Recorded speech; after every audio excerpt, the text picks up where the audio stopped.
This is J. Krishnamurti's 15th discussion with teachers and students at Brockwood Park, 1975. What shall we talk about? I would like to, if we could talk, but not about what I suggested, more about belief. Belief. Yeah, because maybe if you can answer that question, at least for me, then the other... Belief in what, or belief in general, or belief in itself? There are several things. I believe in something, or I don't believe in something, or belief is good to have a belief, otherwise one goes astray. It's like having a compass and the needle pointing always to that belief and working according to that belief. Or do you want to know why human beings have beliefs at all?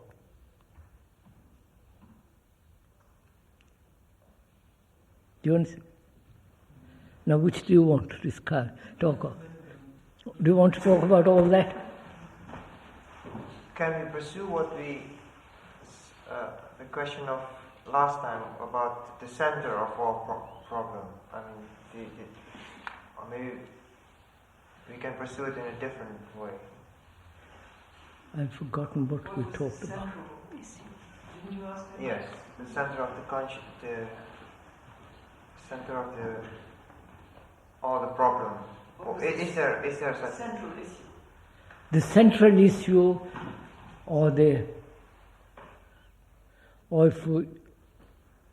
is there a central principle or issue or a fact from which we can work out all our problems? Is that it? Yes. And then we run into the consciousness. And is that what you want to yes. discuss? Anything else? Anybody else? I wonder why Nelson raised this question of belief. We'll come to that, don't we?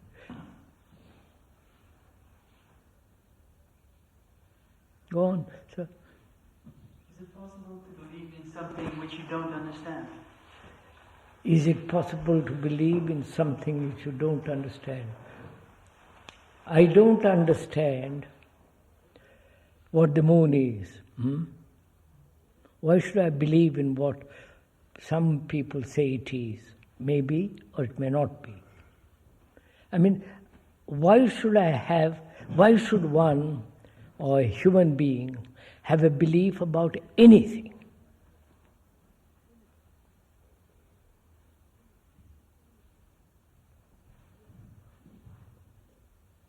You tell me.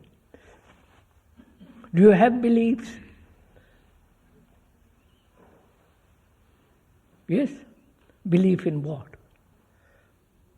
That belief that you're going to be beautiful, belief that there is God, belief in the Queen, belief in democracy.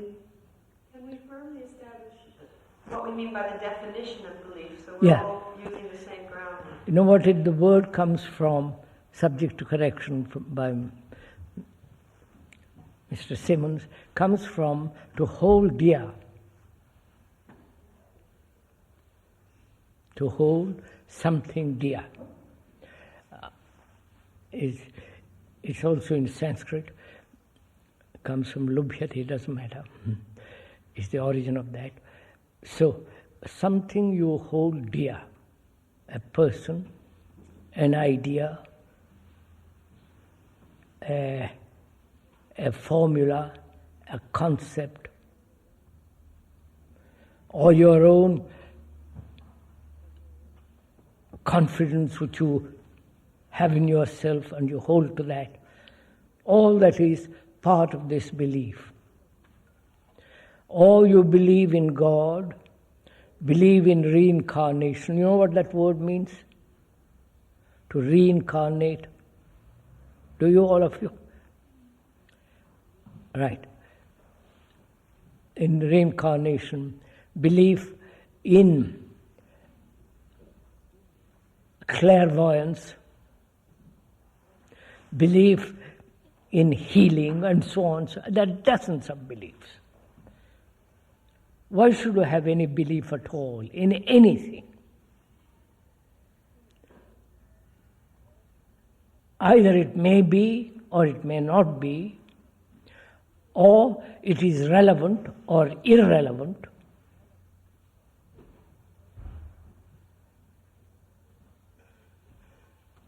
Please, you tell me, you have beliefs. I personally have no belief. I don't believe that the sun is rising in the east and setting in the west. It is so.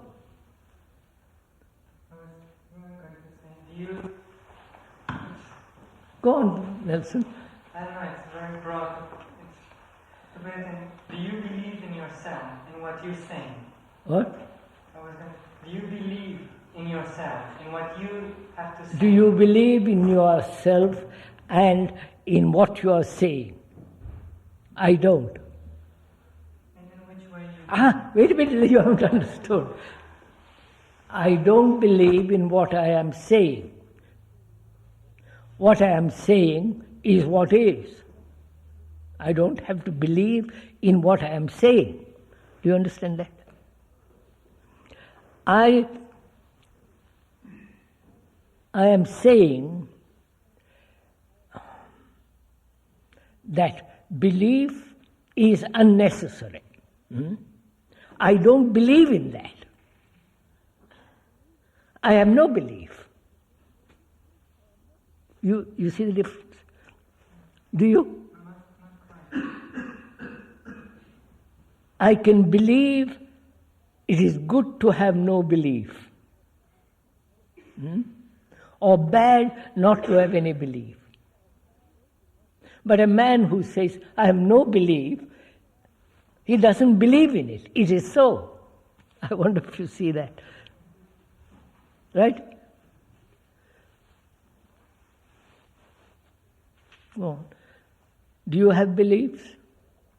And why?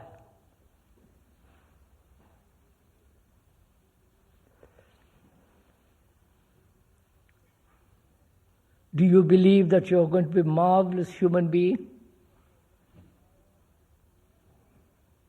Or because you are not going to be a marvelous being and believe in that, and therefore get depressed?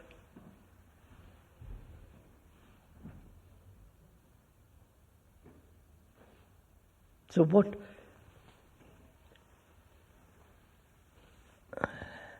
Come on, sir, come. It's the notion of time and belief. Huh? The notion of time, is that a belief? Notion of time, is that a belief? No. Time, do you believe in yesterday, today and tomorrow? It is so, by the clock. The sun set yesterday at 9 o'clock or whatever it was, and yesterday, and today the sun rose, and so on. Why should I believe in time, by the chronological, by the watch? It is so. Is belief created out of uncertainty and insecurity? Pardon? Is it created out of insecurity and uncertainty? Yes, it's created by lack of security, fear.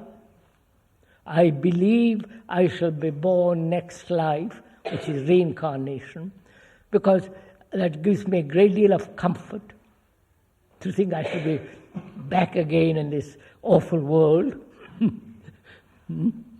And also it gives me comfort, it gives me a sense of security, a sense of continuity. So I believe in that. Whether it is factual or not factual, I believe in that. Paul said, faith is the substance of things hoped for. Yes. That's what you hope for. And the evidence of things not seen. The evidence of things not seen. Not quite. But, got nothing else but your belief. There's no proof at all about it. That's what a belief is. Belief, holding on to something which you've got no proof for. So don't get confused with things. Even that's rather difficult to have a proof. Like Bertrand Russell. You ever heard of Bertrand Russell? Have you? He was English philosopher. He died recently, very well known. He was a mathematician. And I met him several times, discussed and so on.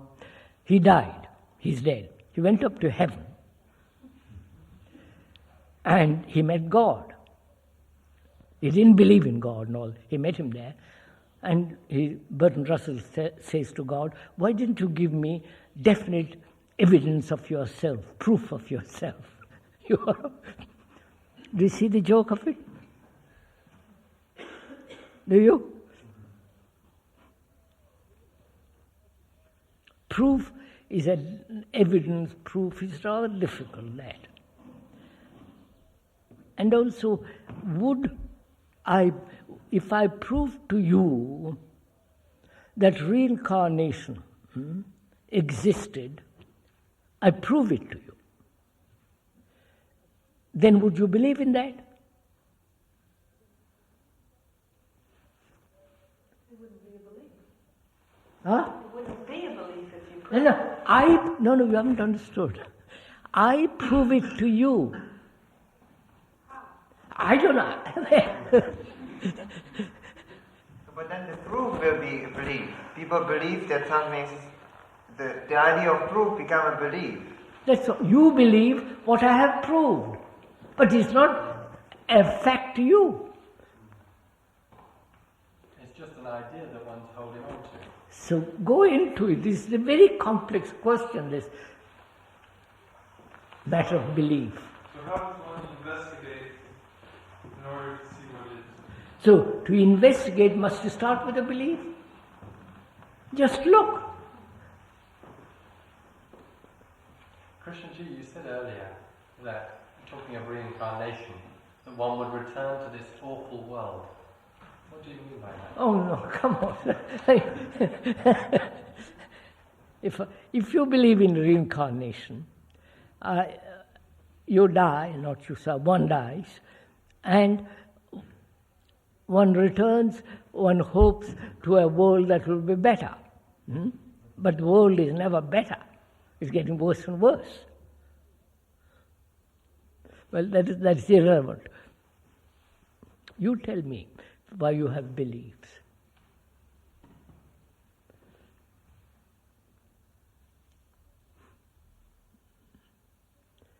And say, for instance, there is thought transference. Have you heard about that? Huh? That is, reading your thoughts, which is dangerous. And Duke University in North Carolina proved by various tests and so on, showed that the thought can be transferred from one person to another. It's not accepted by everybody, Krishnamurti. They proved it in a statistical degree. To a certain degree. Yes. That is called ESP, extrasensory perception. If you have that, then reading other people's thought is comparatively easy. Now, I'd like to voice to reflect what Mary said. I read those original papers by the fellow who does the work. what's his name? I've forgotten. Ryan. Ryan, that's right. I don't accept that as proof at all. It proves nothing. It only proves that he's a very clever fellow. No, I think it has been more or less shown that thought can be you can read other people's thought. Isn't that shown by Ryan? Not by Ryan. And did not they? to me. And I've looked. at the proofs that people have offered, I've looked at them, and they seem to be subject to great interpretation. I mean, frankly, it's a case like Bertrand Russell being in front of God, and God might ask him, "What proof would you accept?" I don't know what proof I would accept. That's a joke, Right. because Bertrand Russell didn't believe in God. Therefore, when he meets God, he said, "Why don't you give me definite evidence that you existed?" So there are many things that happen which we don't understand. There are many things that, of course, but you believe in them. Why should I believe in them? I don't understand. Why don't you leave it there? Come on, sir, discuss this matter. You mean to take it for granted? Is it belief? You said something, you put it high up or something. I mean, you value it very... I'll tell you something, a story, a fact which no, don't stop them, please, then they will go away. But do stop it, then they won't. And they'll come day after tomorrow.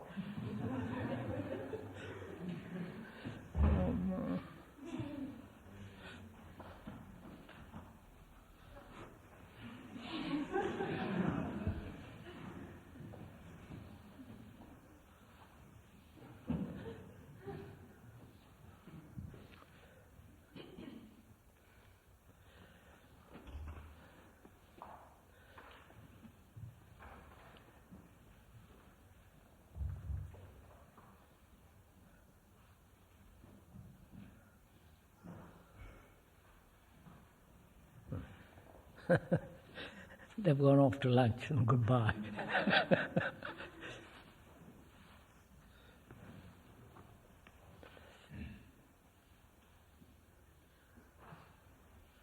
They'll go on working one day.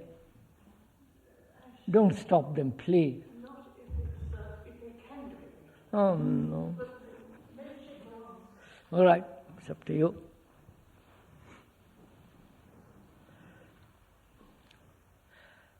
I was in Benares. You know where Benares is? No? Do you know your geography? Do you know where Delhi is? It is south-east of Delhi, about 400 miles. I was staying at a house with a large garden. And we were sitting on the veranda. Several professors from the university, trained at Oxford and Cambridge, mathematics, physics, and I think biology, I'm not quite sure. There are about 8 of us. We're sitting on a veranda and steps going down to the garden. And in front of the steps, there's a carriageway. And in the middle of the carriageway was a bed of roses. Large bed, as large as that. Much larger, perhaps. So the carriage came round that way and went out. Car, in those days there were carriages, or car forgotten. And we were sitting there. A man comes up. Listen to the story. A man comes and he was almost naked with a loincloth round him, rather dirty, uneducated. And he showed me a book in which the Viceroy of India, you know what Viceroy is? Oh, Lord. Representative of the king in India, and his credentials. And he said, I would like to show you something. Remember, there were 8 of us, professors, laymen like me. And he said, I would like to show you something, but because you are a religious man, that's me, he said, I won't go into the, I won't mesmerize you. You know what mesmerism is? Oh. Hypnotism. Do you know what hypnotism is? That's right. So he goes on the other side where Shakuntala is sitting, further away, and sits down. He says, go and fetch a newspaper, the daily newspaper.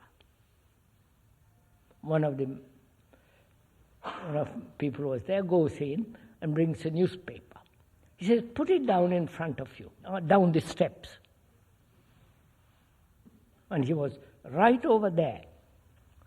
And he said, you just watch it. And as you watched it, it became smaller and smaller and smaller and disappeared.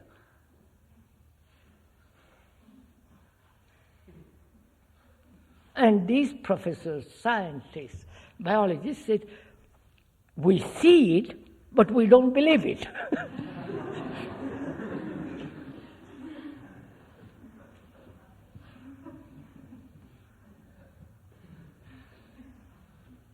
And they had to say that because, they're scientists.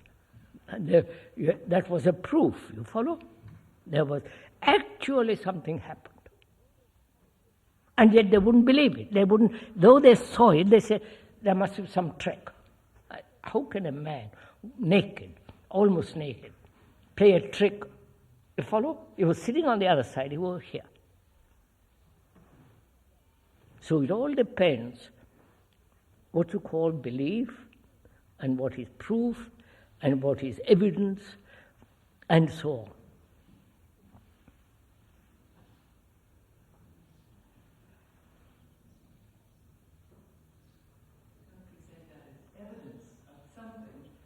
But proof of what? What is it? Proof, that's what I mean. Proof of what? I mean, millions believe in God. Oh, millions. What's the proof?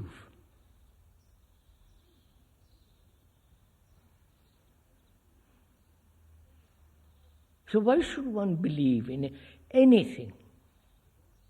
Or disbelieve in anything? You follow? Just look.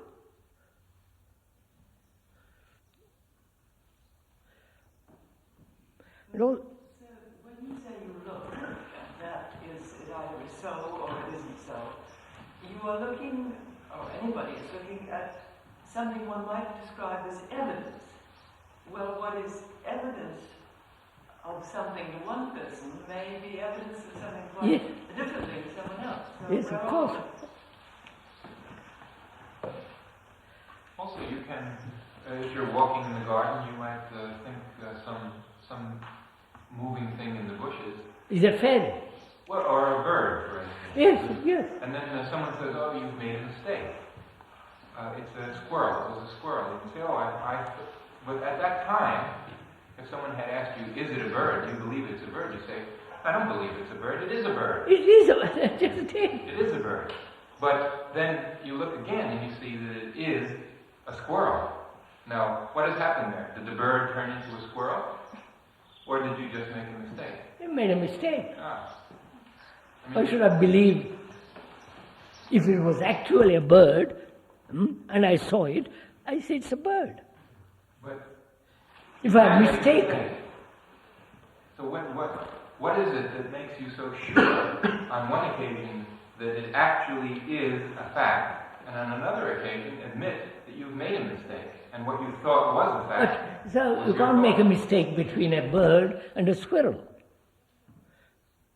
If you saw a squirrel, you saw it. That's a fact. And if you thought it was a squirrel, a bird, and then you say, sorry, somebody points out, says, sorry, that was really a squirrel, not a bird, then you're finished. I don't quite see all the difficulties. This has nothing to do with belief. No. This is just scientific proof or not proof. Yes. Belief is something that you hope for and hang on to. Hang on to, quite cling because you want to. it, not because something's in front of your eyes. You know what a sannyasi is? No. It is in India, there are monks who have renounced the world, and those people are called sannyasis. I won't go into all the rest of it. I was staying in Madras in a very large estate, and there was with several of us there, Europeans, Dutch, German, French, it was an international gathering, and few friends. We had gathered upstairs in my room, and somebody came along, a sannyasi, a monk, and because he knew me and so on, he said, I'd like to show.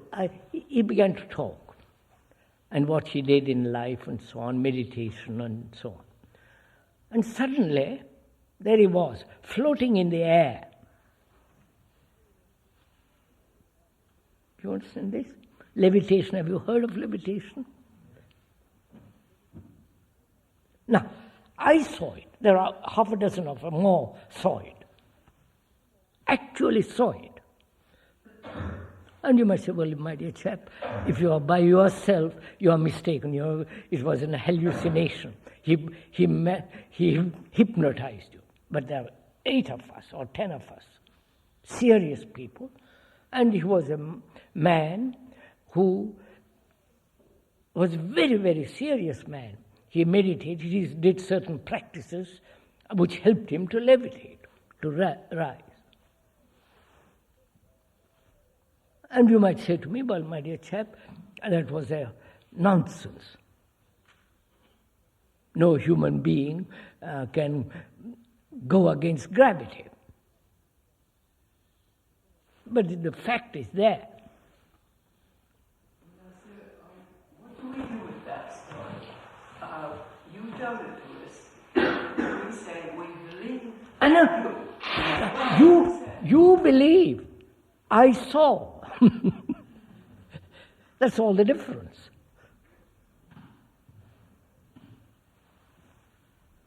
Surely we can hear you without saying we believe. Yes. Yeah, but isn't your statement that a man can go against gravity is a fact? Isn't that an interpretation of? Or I won't call it. I won't even use go against gravity. He rose in the air. Now, did he have? I've talked to people who say they've seen levitation, and the person generally is draped with a cloth. No, sir. No. There were no. They sit cross-legged. How to? Cross-legged. Have you seen? And you can't. You don't know sannyas. They don't wear very much. He had a long cloth, robe, sheet, or anything. He just had loincloth and another cloth on his shoulder. Very small affair. So. Did you pass anything underneath him? No, he moved. There was nothing under him. Several of us, you can question me. You might say you were deceived, you didn't see, you were blind, you wanted to see, therefore you saw, it was your wish, etc. I can question me. Well, one more question. How high was Well, I don't remember, perhaps 2 feet. This is a very old affair, this happens. There was a photograph of this in one of the European magazines, or English magazines, where they showed a man actually levitating. Of course, it goes against everything, so now let's come back. But you're not telling us the story to convince us that I know. I am telling you, I saw, you believe. I tell you something which was, if you would like to say it was not a fact, but 8 of us saw it, or 10 of us saw it. What we saw was an actuality, and a happening. And the people who didn't see want to believe in the miracle or in something, and they believe. Or disbelief. Disbelief, that's all.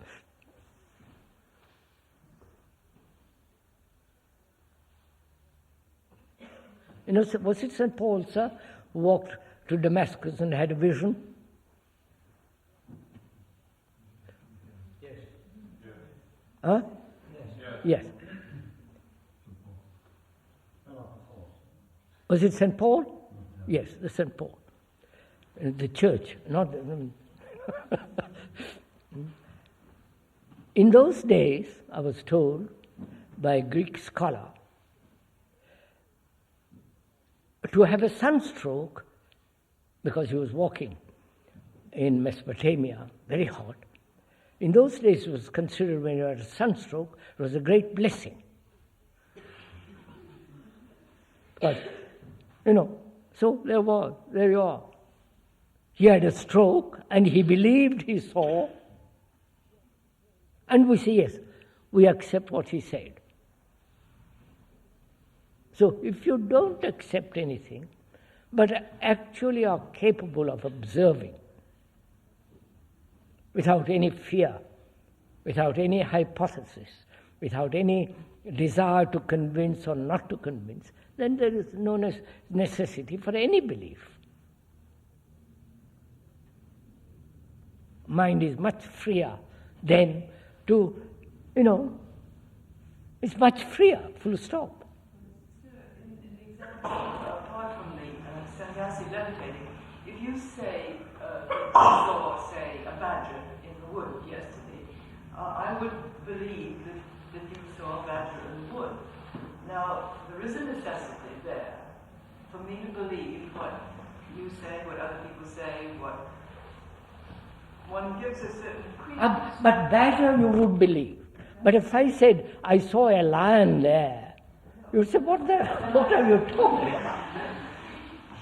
But you said there's no need to believe, and I'm raising this because we do, in point of fact, have to believe a lot of things every single day.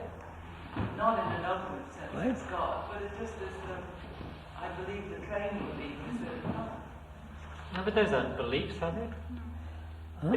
Those aren't beliefs, are they? If you say you saw a badger, I don't have to believe that you're telling me the truth. I hardly ever use that word, I believe, because somehow it sticks my gullet. But we would believe that happened to you yesterday because you tell us. Pardon? I can't. I would believe that you saw the badger because you told me. I wouldn't disbelieve you. I wouldn't think you were lying. No, but I'm very careful because somebody pointed out to me a few days ago or what a badger looks like. And this place, Brockwood, means a place of badgers. So I go there and see this animal, and I see it badger. And I come and tell you, you say, yes, I accept what you saw. So I am put in a position, since I didn't see the badger, of having to believe you. No, wait a minute. I've never been to Moscow. Why should I believe Moscow exists? Come on, please discuss it. You use the word belief differently than what Similars use it. But if we're living together, we have to have a certain trust, which is coming very near to belief. Trust? We have to have a certain trust to do anything together. That's a different matter. No, that's a different matter. Having trust, respect, affection is quite a different matter from believing.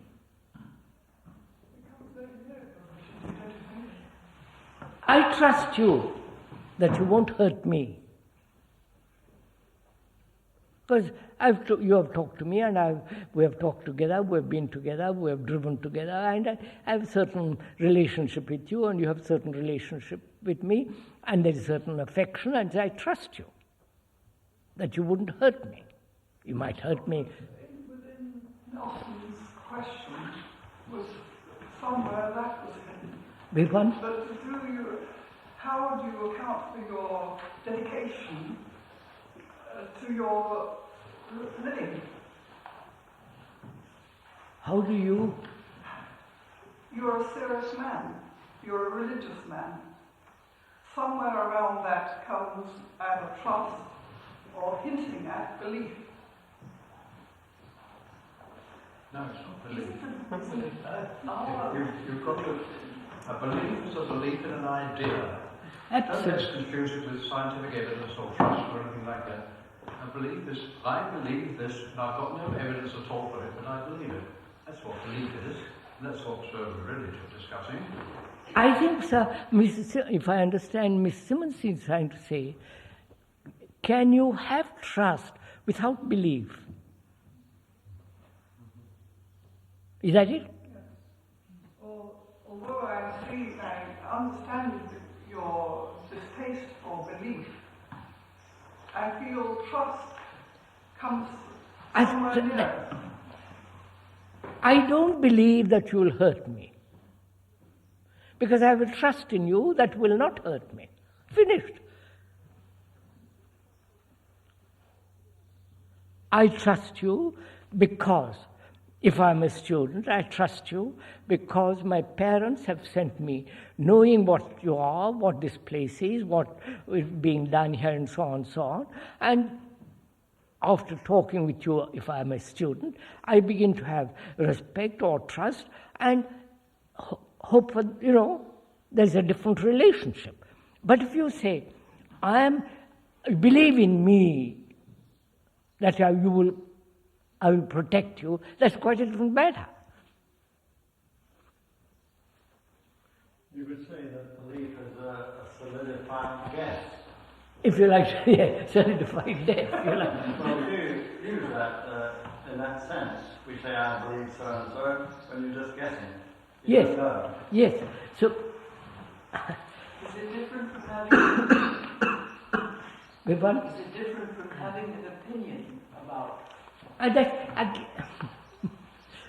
Why should I have opinion or belief about anything? Well, to go back to this episode of the badger, I could say I have an opinion that you would not falsely describe. I don't have an opinion. Why should I have an opinion? What else can I call? You have certain trust in me that I wouldn't lie. If it isn't a belief. No, you trust. You have seen me living. You have been in contact with me or in touch with me, and we've driven together and we've looked at things together. And you say, well, if I say I saw a badger, you'd naturally accept it because you know I wouldn't deliberately tell you a lie which is, you follow, is finished. Why do you make so much fuss about this? Define what belief is all about. Huh? Because at least I'm trying to find out what belief is. We're telling you, belief implies something you cling to as an idea, not factual, not actual, but hope, something you desire, which will give you great hope. You cling to. I heard on the television a few weeks ago a woman say with great fervency, I believe in America. Oh, What does that mean? well, I believe. Well, then you can. That is rather silly. A man who says, I believe in America. She was saying it as though to show how important, how serious she was. She was using the word belief as though I know. I believe in whatever it is. Yes. And on American coins, they say, in God we trust. Yes. Keep your powder dry. Isn't it? In God we trust, but keep your powder dry. I didn't have the first half on. Now, let's move from there. What is the state of mind when you tell us about these sannyasis who levitate? They have a belief that they can do it, or No, sir. I don't want to go. It's a great deal of. First of all, are you interested in this? Oh, rather.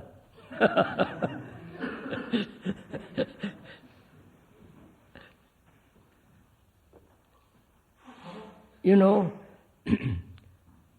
it's part of Indian life, it used to be, that there are 4 stages. As a boy, you studied, acquired knowledge. Then you married and earned a livelihood up to a certain age. Then you renounced all that. You left your family, your money, everything, and went out into the woods, became a sannyasi, to meditate, to think of, and so on. Right? Now, such a man, this is a very rare thing. They don't, all of them do it. Most of them are charlatans. It's an easy life. Because in India, the Brahmins, the ancient Brahmins, established a tradition that anyone who renounces the world and puts on a certain colored robe, saffron-colored robe, must be looked after by society. You understand? You understand? So, they can wander throughout India from village to village, and each village will look after him, feed him, clothe him. Now, some of them go through great deal of penance, great deal of discipline, great deal of practice of certain kinds. And through certain forms of breath and control and all kinds of things, they say they can levitate. You follow? I don't see the point of it. But it can be done according to them. And I have seen it done. You might say, well, my dear chap, you are deceived, you wanted to see. I say, all right, I'll say what you like, but I saw it. Do they express any reason for this, any purpose for it? What? Do they express any reason for doing this, any purpose? No, they don't. It was just shown to me as a sign of respect that they could do something, that's all. Some of them do misuse it to get disciples. Some of them try to get disciples. It's such a waste of time. You follow? Just to levitate. What for? I mean, is it meant to show some higher form of consciousness? They want to show that there is a power which is not worldly power. That's all.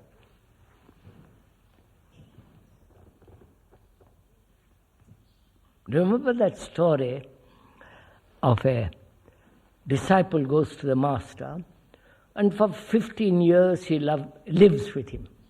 He came, he said, to find out what truth was. For 15 years he lived with the master. And one day the disciple says to the master, I've lived with you for 15 years and I can do nothing. I don't know what truth is, and I'm better go to some other guru where he will teach me something which I can do. So he goes off and comes back after another 15 years to the original teacher, master or guru, and he says, I've learned something. I know I can do something now. He says, what can you do after these 15 years? And they were sitting on the banks of the river, and the disciple says, you see on that river, I can walk across it. I've practiced it and I can walk across it. I have taken 15 years to do it. And so the guru says, my dear chap, there's a boat there where you can pay 2 and cross it. You understand? Right. Let's proceed.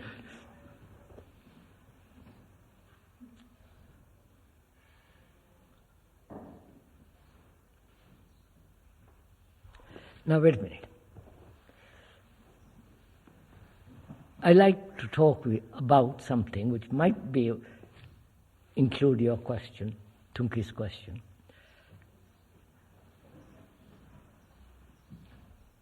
Has knowledge changed human beings?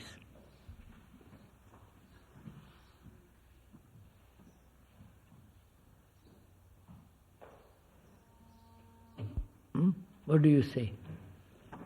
I'm asking you, who are acquiring knowledge, knowledge being scientific knowledge, you know, how the earth goes round, or knowledge about the stars and the atom bomb, and knowledge, biological knowledge about medicine, health. Man has accumulated tremendous knowledge from the ancient days, from Egypt, Persia, Greece, Rome, India, and so on, China, India. Immense knowledge. Has that changed man? But they still remain the same. So I'm asking you, has it basically changed man? No. Huh? Huh? No. What do you say? Yes? No, it doesn't. No. Why do you say no? Well, looking back in the history, that they have a different way of living, but still. I think basically it has given him more comfort, there is sanitation, there is, all this better housing, more food, there is greater population, and so on, so on. But we are not talking about has knowledge changed radically, deeply man, human being? No. Huh? Then what will change man? If knowledge, which can transform the environment, environment being better housing, better food, better clothing, better comfort, you follow? Environment. Now, the people say there are certain, like Marx, and others, change society, the environment, and then that environment, changing the environment, will change man.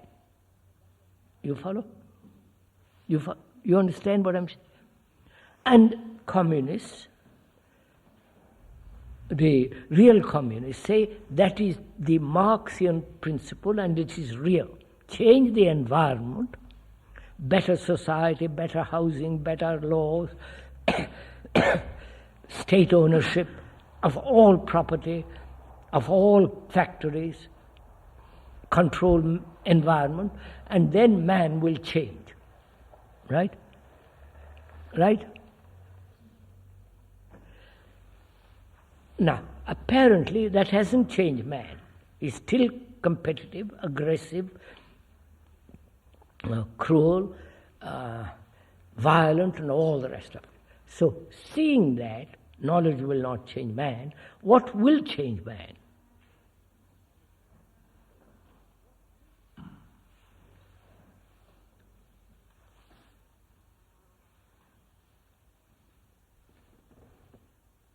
Go on.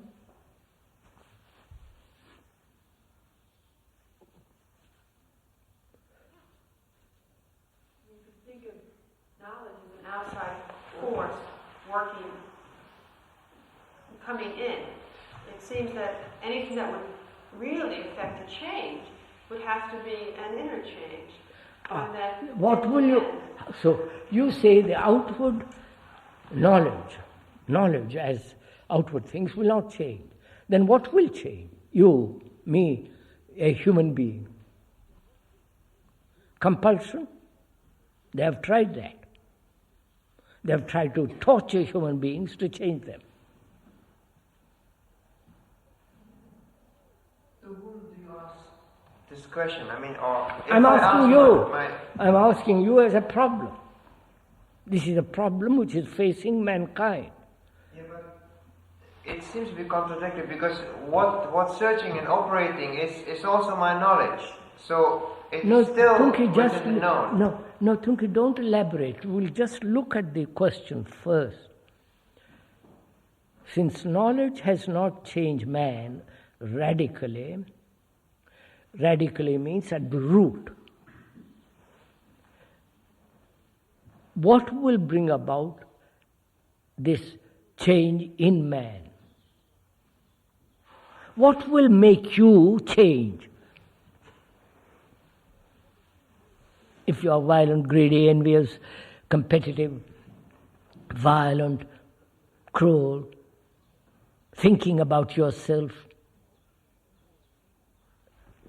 since outside environment hasn't changed you, since knowledge hasn't changed you, you might be, the selfishness might take different patterns.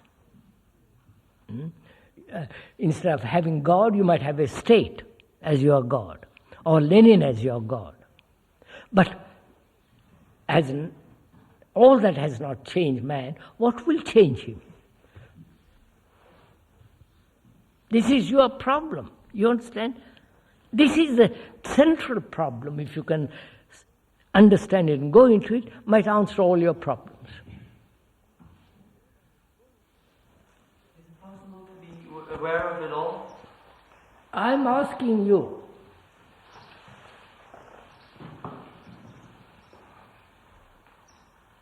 As you are being educated here, and most probably many of you are leaving, you're going to face this problem. You can't just dreamily walk through life. Probably you will, but that's your affair. But if you are serious, if you are concerned with this enormous problem of living, not just get married and children and a little house and a bourgeois mentality, a mediocre mentality, then that's all right.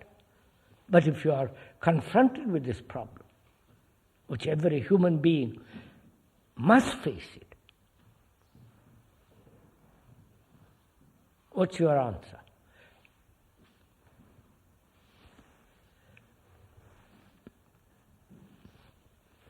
This is what we discuss with the scientists. No, if I were to ask you, which I'm not. What do you mean? If I ask you what you mean by change, you realize it'd be tremendously difficult to get that idea across to someone. But now, if actually we do know what that means, I mean, if that word change has meaning to us, then if we really know what it means without explaining it, then we must see that we are actually resisting that change. Of course. But which means conditioning, which means habits. Say you are used to eating meat. Some of you are used to eating meat. And it's very difficult to change not to eat meat. Because your taste, you want that particular taste, and you want it. So what will make you, just as an example, what will make you give up something?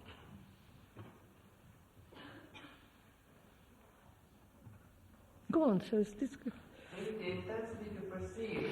No, Tunki, I'm asking you. You like something tremendously. Somebody comes along and says, look, that's not good for you.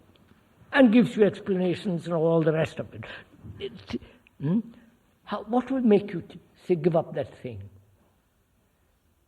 Easily, happily, without resistance. I say, right, I'll finished. What will make you do that? Huh? Saying that it's a danger. What? I can't hear. To see that it's a danger. To see that it's a danger. It's a danger. All right, it's a danger. Now wait a minute. They have published on every packet of cigarettes, health, dangerous. And yet smoking has increased. Now, what will make a man say, right, give it up. Say, yeah, you're finished, I won't smoke. Come on, sir, answer, you've got habits.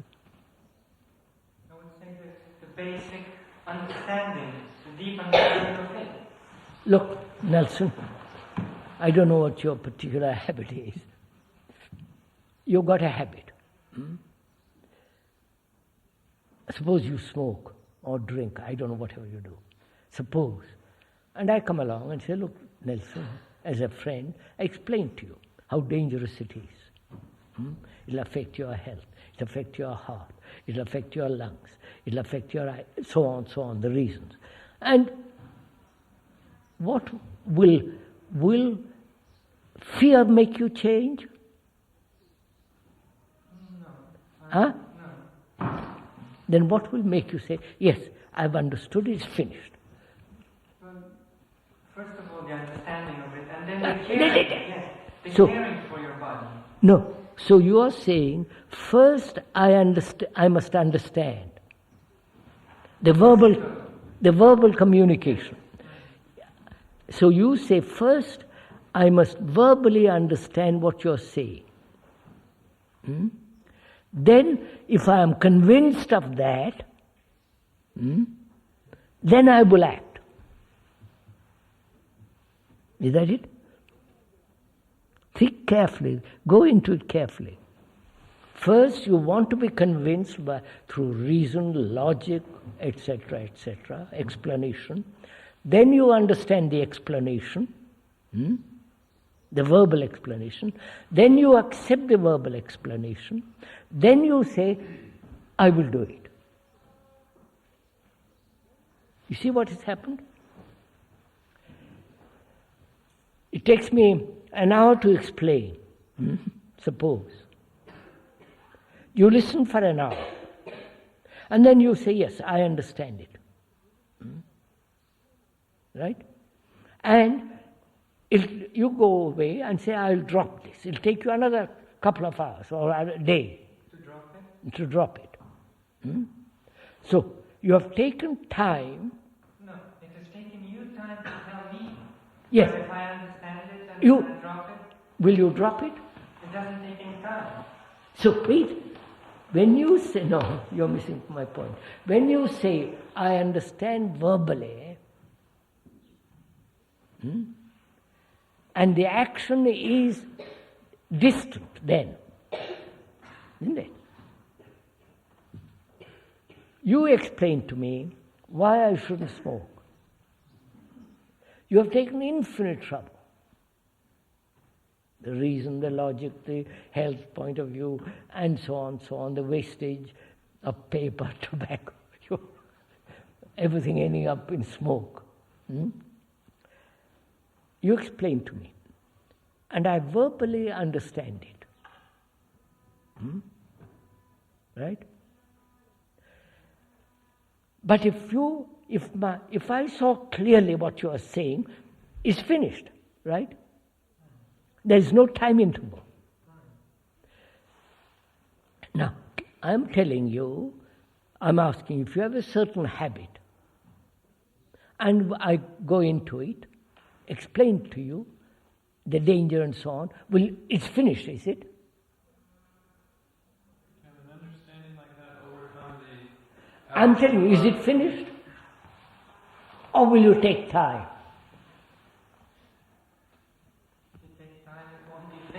That's just it.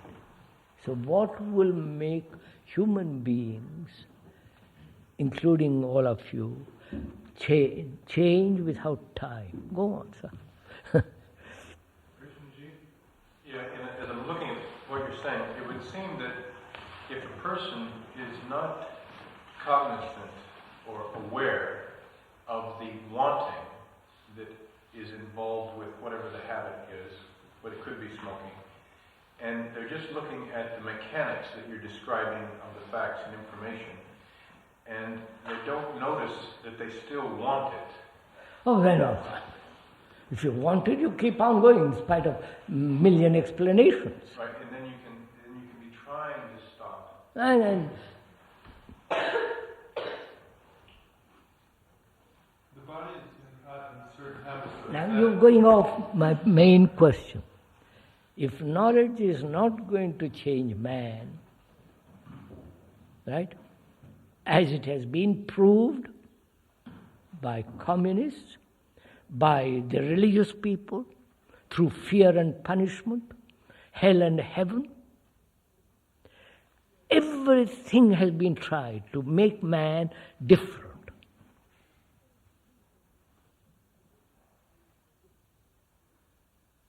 You understand, okay? What will make him change?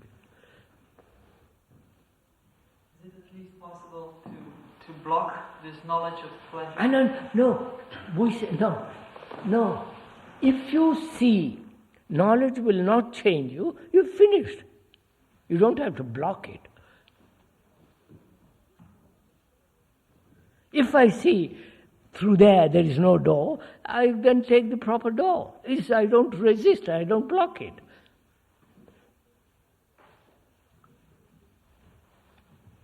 Is this too difficult a question? How can I see? Because my operation is mostly in the realm of knowledge. Okay. I'm asking you. I understand your question. I'm asking you. Do you see knowledge has not changed man? Wait a minute. I'll give you one example.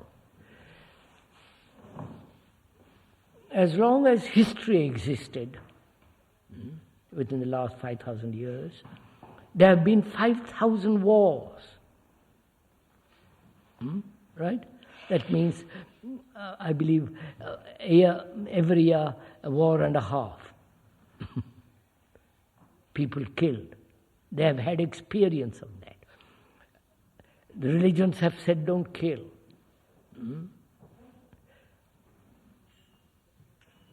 And that knowledge which man has accumulated through 5,000 years has only made him much more capable of killing now. So, knowledge as experience has not changed man in that way. What will make him change? Stop war. The fact is that people who have gone to one war, I think they have understood its destruction. Not all of them. Oh, talk to the veterans and they say, let's go. Yeah, but the majority have. They're fools, I mean. The majority have. No, come on. I'm asking you. You are not answering my question. You're going off. How will man change? What will make him change? It seems that clear observation is prevented by belief. You have certain habits, physical habits, licking your fingers and touching food. I've seen all of you, I've repeated this dozen times, and you still go on. What will make you stop it?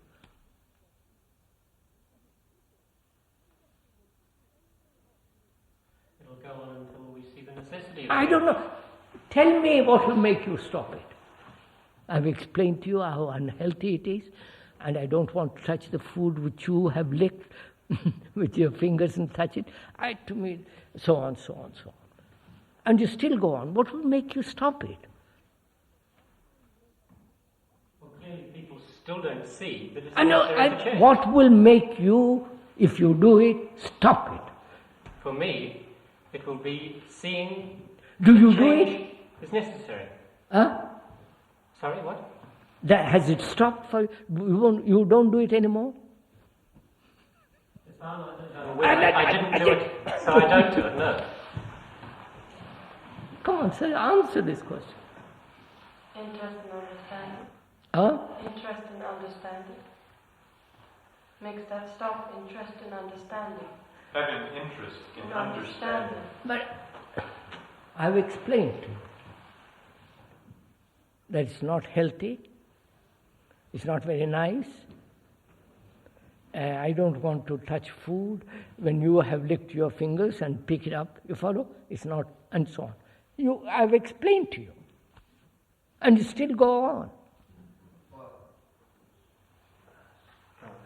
Well, with this particular example, Krishnamurti, I found to my surprise that people don't actually know that they're doing it.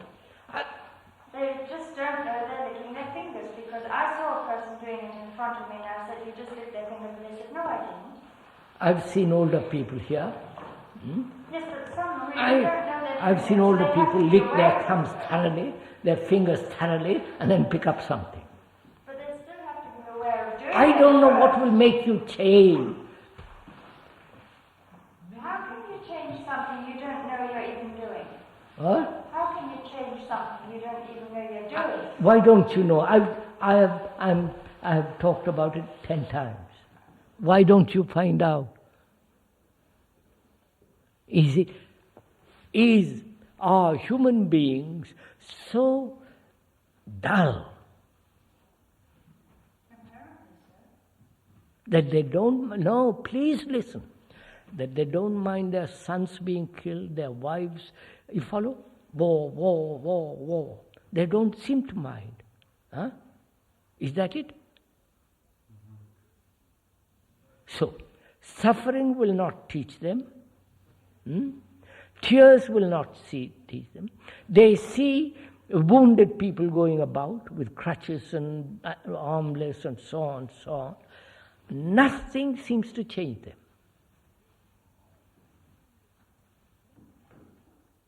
If I can go back to smoking, which you were talking about before. I've smoked since I was about 12 years old, but the only thing now which has stopped me after everybody's explanations is the fact that every time now that I think of having a cigarette, I get tremendous hay fever, and that's the only thing which is going to stop me, I think. So look, please, you're not answering my question. What will make a human being change? Fear has not done it. Punishment has not done it. Reward has not done it. But I thought you already said what would make man change. The instantaneous perception of the actual fact. Now wait a minute. Do you, Nelson, if I explain to you, see it and finish with it? Yeah. Huh? When you gave the example of licking of fingers, yeah, I was watching this and I didn't do that. I didn't go to my mind. So that was it. Then that means you are aware of the movement of your movement of your hands touching the mouth. You are aware of it. Right. And being aware of it, you stop. You naturally stop it. Now, I am not aware of it. I go on doing it. Though you have explained to me 10 times, I go on doing it. What will make me stop it? You follow? Threat, fear, punishment, reward. Oh God. Somehow human beings don't seem to change. With that example of the touching your mouth, some people have a different idea and give a different opinion that it is a sign of brotherhood or something like that. Oh, come off it. Brotherhood, my So, it is one thing which you... Tunki. You know, when you go to a dinner with the Muslims, you know what Muslims are? I have been to one. And in my bringing up, it is supposed to be terrible to touch your mouth with your fingers. Absolutely, it's impossible. So I was invited to a Muslim dinner. They generally eat meat, but because I was coming, I've been a vegetarian, they prepared food for me. There were about 20 of us, or 15, I've forgotten, great many. And there was this enormous pile of food, quite high, quite large. Oh, I should think about that, wide and high. And each person, listen carefully, each person he made a hole and only kept to that hole. And there was a wall of food between you and me. You understand? You see? You don't see, doesn't matter. My question is, what will make human beings change? Or it is not possible for the average human being to change, but only very few. You understand my question? Yes. It seems that very few have the urgency to change. That's right. Very few want to change and see the necessity of change and work for it. Right. Now listen. But that doesn't mean it's not possible for them to change. I did not. I said, apparently, the average human being is totally unaware of all this. Only very few are aware of it and want to change. Now follow the next step. The few change. How do they affect the majority? By their actions. And they don't care. If they cared, they would do something.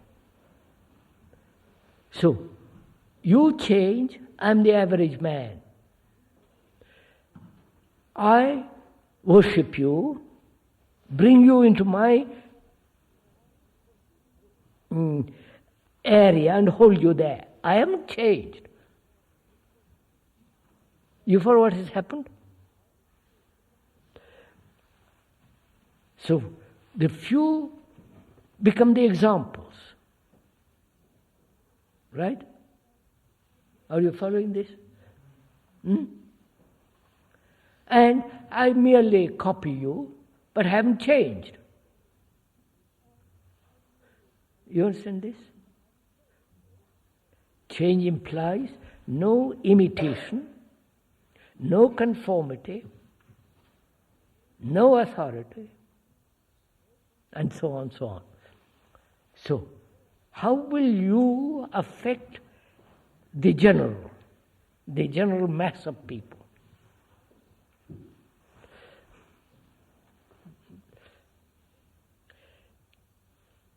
Now take Hitler. He was a madman. He did terrible things. But he has affected the consciousness of people, hasn't he? Right? Do you follow this? Stalin probably got rid of 20 or 30 million people. He has affected the people. Right?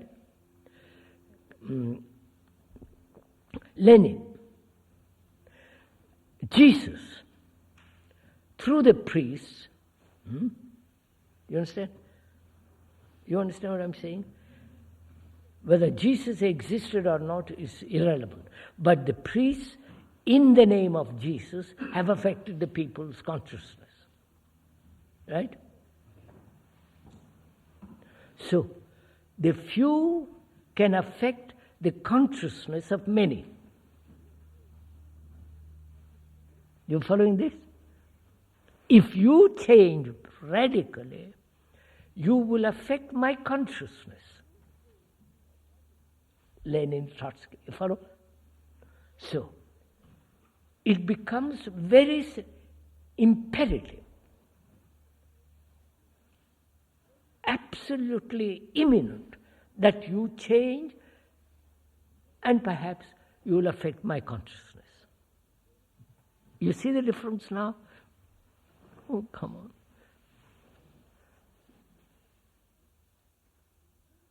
You understand, Tunki? So it is terribly important that you change.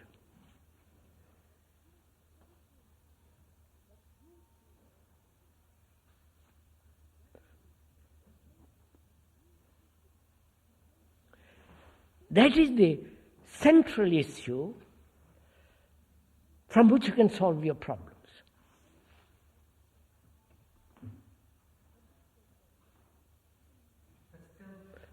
What you said just before, that the other person will bring you in and make you God. But you have affected his consciousness. Or that is conditioned. And the average, I said, sir, the average human being is heavily conditioned, is dull, insensitive. He doesn't mind his children being killed. These priests and Hitler and whatever, Stalin, have merely changed one conditioning for another. Of course. They haven't really I said, no, I said they have affected the consciousness of human, affected it. But you wouldn't say they have made a change. Of course not. But you, having changed, affect me, the average man. That's very important. I must twist it, I must condition and so on, but you have affected me. You appointed a freedom which I've never known.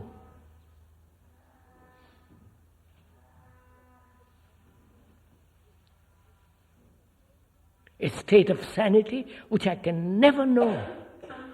You have shown it to me. It has affected somewhere in my consciousness, the seed takes place. You understand? Therefore, it is my tremendous responsibility to change. Not just go on my old stupid, dull way.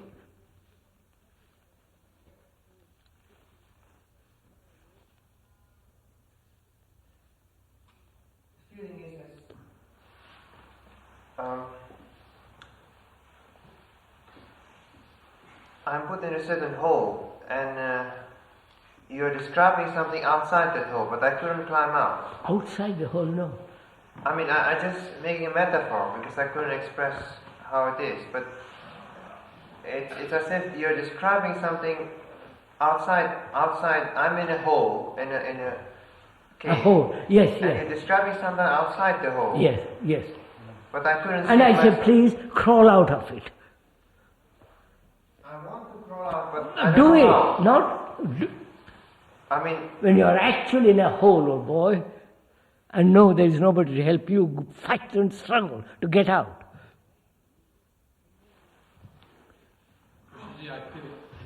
I am fighting and struggling, but probably in the wrong way. Maybe No. There is only one way when you are in a hole, to get out.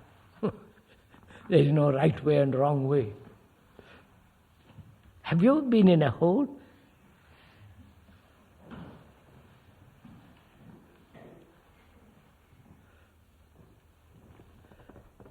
Once I was swimming in Madras, and it was quite dangerous, and I had to get out. Nobody told me right way, wrong way to swim. They do this. They very daily forced me out. So please look at it. Don't want explanations by the million. The thing is very simple. If you see knowledge has not changed man, then you look in another direction altogether.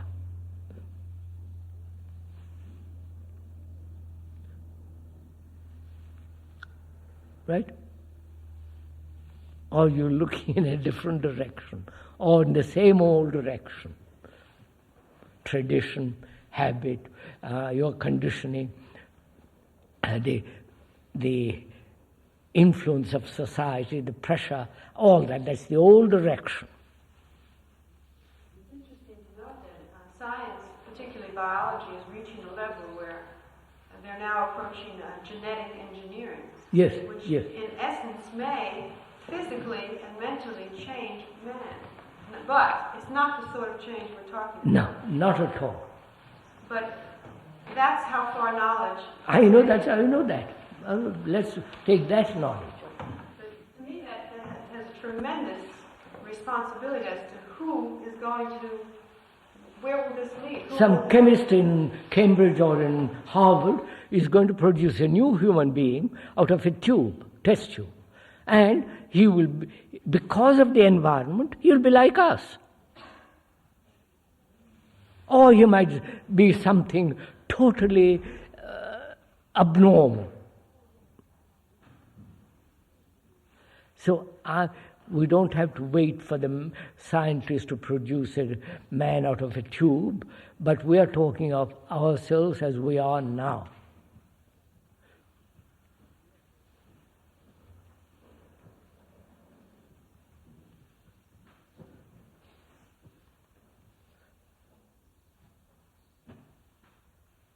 You see, Nelson, that in seeing you become very intelligent, don't you? You understand? Intelligent, not cunning, not clever, but intelligent. You say, by Jove, that's dangerous, finished.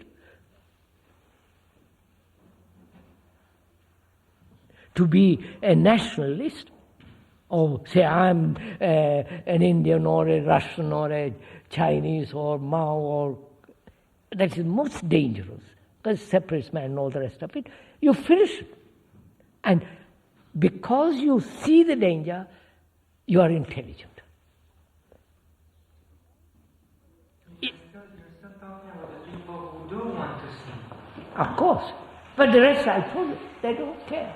Why should I say, what am I to do with the people, the millions of people who don't want to change? They said, for God's sake, don't talk about change, because there's enough change. Give me food, clothes, shelter, and some amusement. But those are the people who do make wars. Of course, those will go on. And we will suffer, man, because we'll be killed with them. But we say, sorry, we point out that's wrong, don't do it.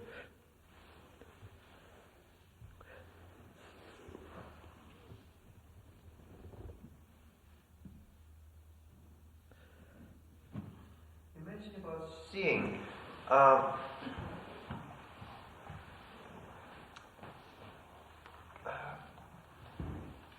Seems to me either it happens that you see it, or... Tuki, don't say it happens, or it... Don't make a theory of it. Don't make a theory of it. That's what I'm preventing you. Don't go into details. Don't say, but explain to me. Do you see? Nationalism is dangerous. Therefore, you are no longer Indonesian. Or think in those terms. If you see, it's finished, isn't it? And the seeing is the intelligent action. Right? I'm going to stick to that. One, if you see what? Competition is dangerous. Right? If we finished. So, change does not take time.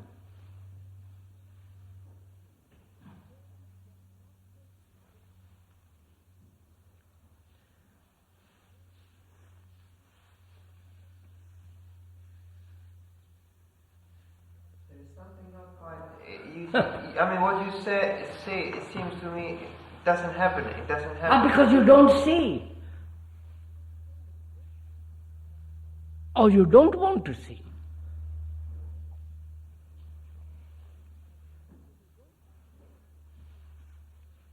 I mean, General Amin, you can talk to Blue, he won't do what you follow.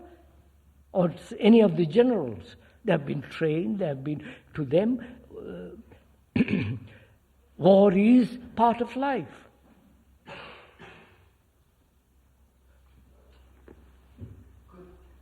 Could I give an example which, more relevant? What? Well, I see many people's life is chasing one pleasure. Once you get that pleasure, you drop it and you chase to another. Of course, of course. And to a certain extent, I'm doing the same thing. Yes. And I see at the point it is a dreadful life to lead through all. So don't do something under pressure. Do something intelligent, without pressure.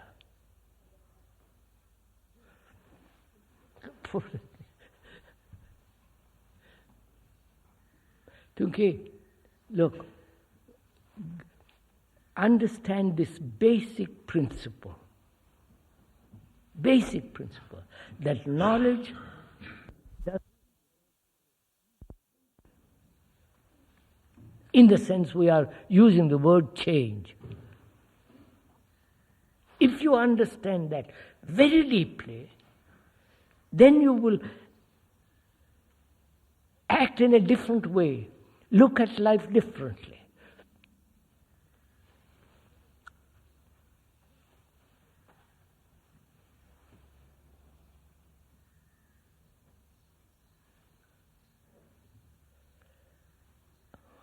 Right? So we better stop, isn't it time? Right?